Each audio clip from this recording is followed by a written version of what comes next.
The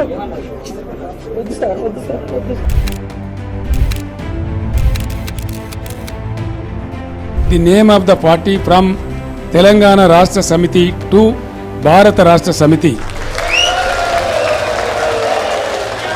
90 का दौर, उत्तर भारत की सियासत जहां राम मंदिर के इर्द गिर्द घूम रही थी, वहीं दक्षिण के एक बड़े राज्य आंध्र प्रदेश के ग्रामीण इलाकों में बेचैनी थी। ब्यूरोक्रेसी हावी थी, सरकारी योजनाएं नहीं पहुंच रही थी।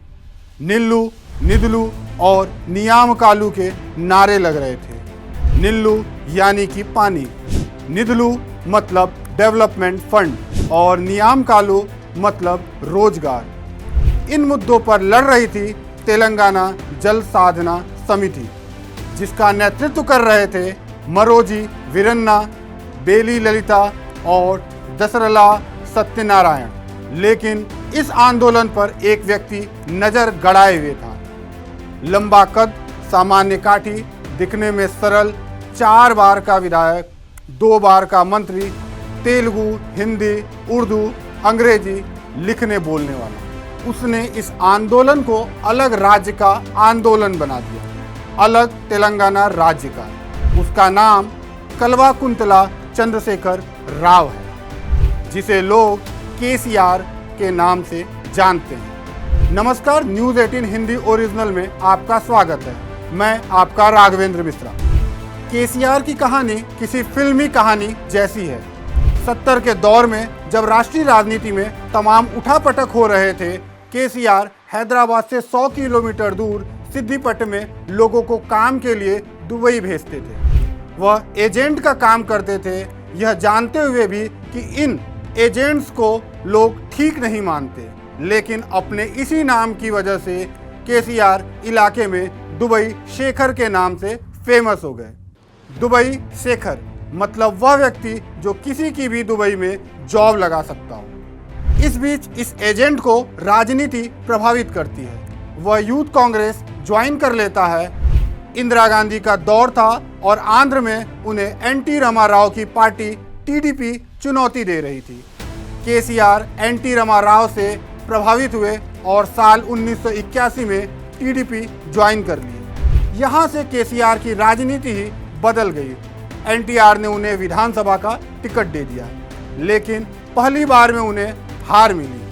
एनटीआर ने उन पर दोबारा भरोसा जताया तो केसीआर चुके नहीं। दुबई शेखर अब विधायक बन चुका था। केसीआर के बढ़ते प्रभाव को देखते हुए एनटीआर ने उन्हें मंत्री बनाया।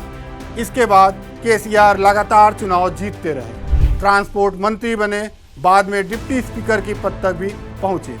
लेकिन उनकी नज़र कहीं और थी। उनका मंतव्य तेलंगाना जल साधना समिति के मुद्दों को आगे बढ़ाने से पूरा होता दिख रहा था। इस बीच राज्य में मुख्यमंत्री चंद्रबाबू नायडू ने केसीआर की महत्वाकांक्षा और तेलंगाना के मुद्दे पर उनकी मुखरता को देखते हुए उन्हें अपनी कैबिनेट में नहीं लेने का निर्णय लिया। चंद्रबाबू ने आरोप लगाया कि केसीआर ने सरकार में रहते हुए जानबूझकर ग्रामीण इलाकों को राज्य की योजनाओं से काट रखा है। केसीआर ने तुरंत टीडीपी से नाता तोड़ लिया और टीआरएस के नाम से अपनी पार्टी बना ली। टीआरएस मतलब तेलंगाना राज्य समिति। पार्टी बनाने के बाद केसीआर एक नए रंग में दिखने लगे। वह सुदूर गांव का दौरा करने लगे, लोगों के मुद्दों के लिए आंदोलन करने लगे, साथ ही तेलंगाना राज्य की मांग भी तेज कर दी। कॉलेज के दिनों में तेलुगु लिटरेचर का छात्र अब गाने लिखने लगा था, वह भी लोकल मुद्दों पर। उसके गाने ग्रामीण इलाकों में एक अलग छाप छोड़ रहे थे। लोक गायक उससे जुड़ने लगे। इसका असर पूरी तरह से केसीआर की छवि को बदलने में दिख रहा था। जो व्यक्ति कभी दुबई शेखर कहलाता था, वह अब खुद को संत पुरुष के तौर पर पेश करने लगा था। हर सभा में कहता था, मेरे दोनों बच्चे अमेरिका में सेटल हैं, अब मुझे क्या चाहिए?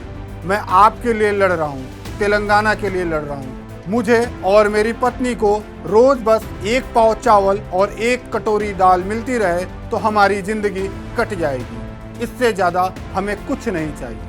हम तो सिर्फ तेलंगाना के लिए संघर्ष कर रहे हैं।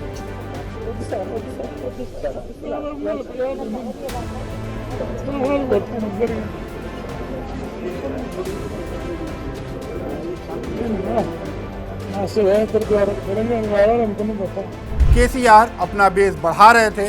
उन्हें उस्मानिया और ककटिया यूनिवर्सिटी के स्टूडेंट्स और टीचर्स का पूरा सहयोग मिलने लगा।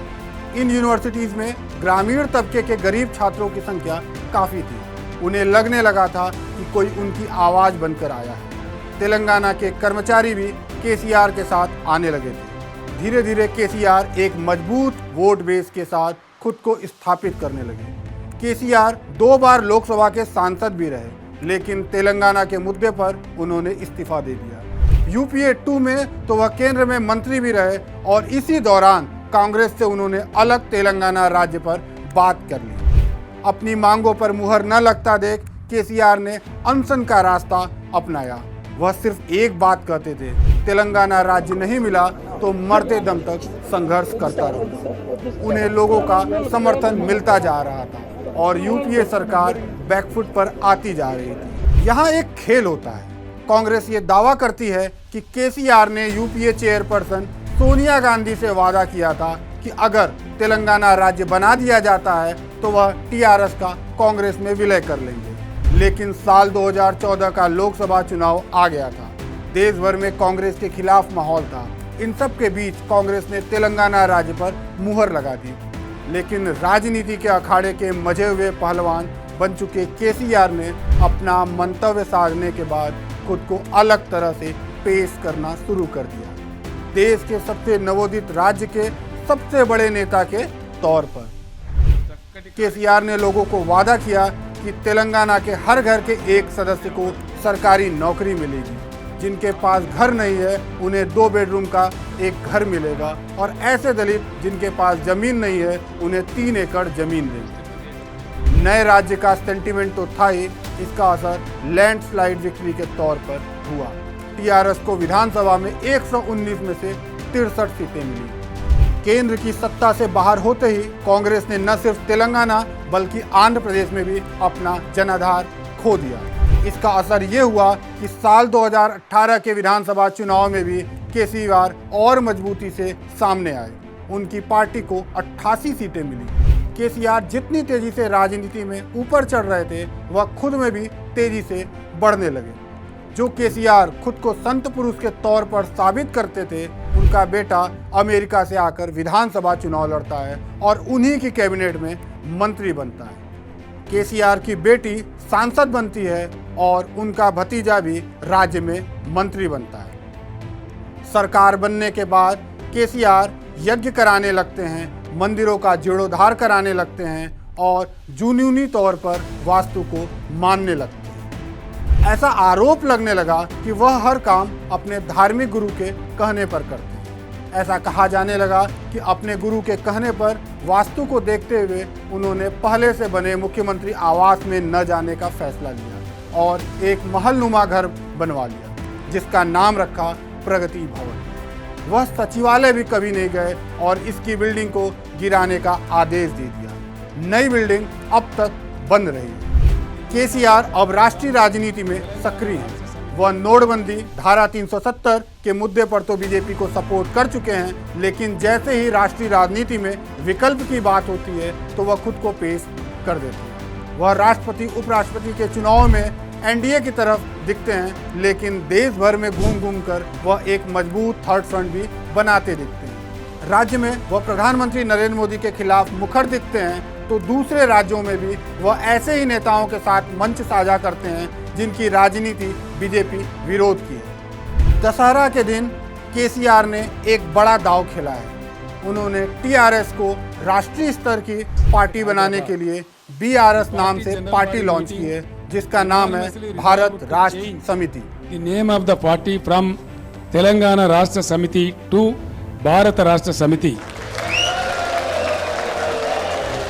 लोकसभा चुनाव में 1.5 साल का वक्त है। ऐसे में देखते हैं बीआरएस खुद को राष्ट्रीय राजनीति में किस तरह स्थापित करती है और जैसे वह राज्य की राजनीति में जिन दावों के साथ अपने को स्थापित कर पाई थी, क्या वह राष्ट्रीय राजनीति में भी खुद को स्थापित कर पाएगी।